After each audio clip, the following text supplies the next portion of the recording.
I want to play in a second. I want to play to you a very revealing recording or two that the ABC deleted from its website. Wonder why. These are recordings that show how the national broadcaster now lets race activists set the rules, lets them tell ABC reporters where they can go and what they can report. A brave Aboriginal woman, JACINTA Price, an Alice Springs councillor, is on a national tour talking about how we should really tackle Aboriginal poverty and things like crime and domestic violence, bad school results. And one thing, Price says, Aborigines perhaps should look more to themselves and not the government, and they must change those parts of their culture that don't work, that may lead to, say, domestic violence. Now, this message infuriates some Aboriginal activists, like this self-proclaimed traditional owner who was extremely aggressive and threatening at Price's Brisbane speech. Get your law, man! Say that they got more rights for our country! I am Shannon Ruskin, and I'm a traditional owner here! As I told you last week, Price was due to give a speech in the New South Wales coastal town of Coffs Harbour.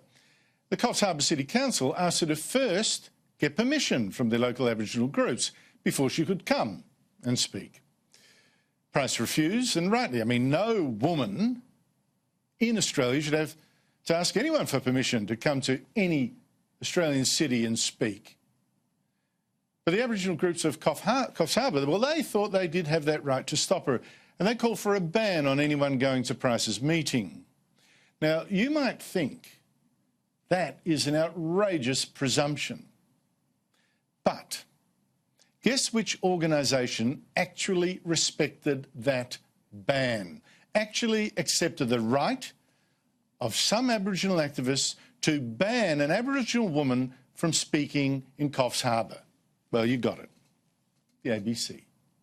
Here is Fiona Poole of the ABC's Coffs Harbour station, not just accepting that ban, but allowing the activists to dictate what the ABC report instead, after, of course, what the ABC could report after, of course, it bagged JACINTA Price.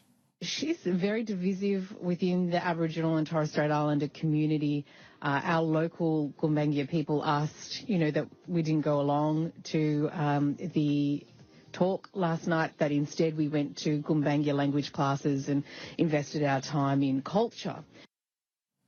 Now, the ABC's Coffs Harbour station even cancelled a planned interview they had with Price, and instead interviewed one of the activists who was allowed to vilify her as a racist. This boycott is about making it clear that we will not stand for the perpetuation of racism in any form. Now, eventually, the ABC did go to the Price lecture, but only after reporter Claire Lindsay got the permission of the activists to go. And once there, she sneered at the audience, its age, its race. So last night, with permission from a Gumbaynggirr leader, I did go along to JACINTA's Mind the Gap talking tour at the Jetty Theatre. There were around 70 people there.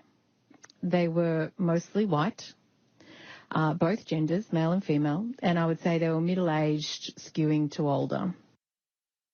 Now, this really is sinister identity politics. The ABC, and you remember it's our national broadcast, so now lets race warriors determine who its reporters may go and hear. I think the ABC should now come clean and tell us what else it hasn't been reporting just to please race activists. Or maybe it should tell us, perhaps, who it won't hire. And in fact, we may now actually know just that, thanks to Chairman Ita BUTTROSE. Now, BUTTROSE was appointed by the Morrison government allegedly because she was a Conservative, and in the forlorn hope that she might make the taxpayer-funded national broadcaster more balanced. And indeed, BUTTROSE did early on say, whoa, there is some balance at the ABC, but I reckon she's now surrendered, given up completely. Because last week, she gave an astonishing interview declaring, as chairman, that a Conservative like me is no longer welcome at the ABC. He didn't say, I think we should have more Andrew Bolts or Miranda Devines. No, certainly not. I certainly hadn't thought that Andrew Bolt would be a great fit for the ABC. There are no job offers out there, Andrew. Sorry, Andrew, but there are no job offers.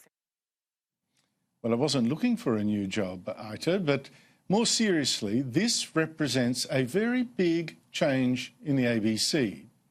Now, I know it's always been biased. For many years now, the ABC's refused to hire a single Conservative as a host of its main current affairs show. Not one, wall-to-wall of the left. But it did tolerate still some debate. It did still allow me to join ABC host John Fain as a weekly co-host of his Conversation Hour. And for 10 years, I was also a panellist on the ABC's Insiders until I quit to do my own show. And as recently as just 3 years ago, the ABC still believed enough in debate to have me co-star in a documentary on reconciliation. But now, no longer. No longer. Even though the newspapers I write for advertise me as the most read columnist in the country. But the writing on the wall, it was there, even when I did shoot that ABC documentary just 3 years ago, because in it, I had to attack the very kind of race politics that has now muzzled the ABC and unleashed it on poor Jacinta Price. You see, I wanted to know in that documentary why Aboriginal activists in Cairns had created an Aboriginal nation there where the rest of us now needed permits. And why Labor frontbencher Linda Burney, who co-starred with me in that ABC documentary, thought that was such a good idea.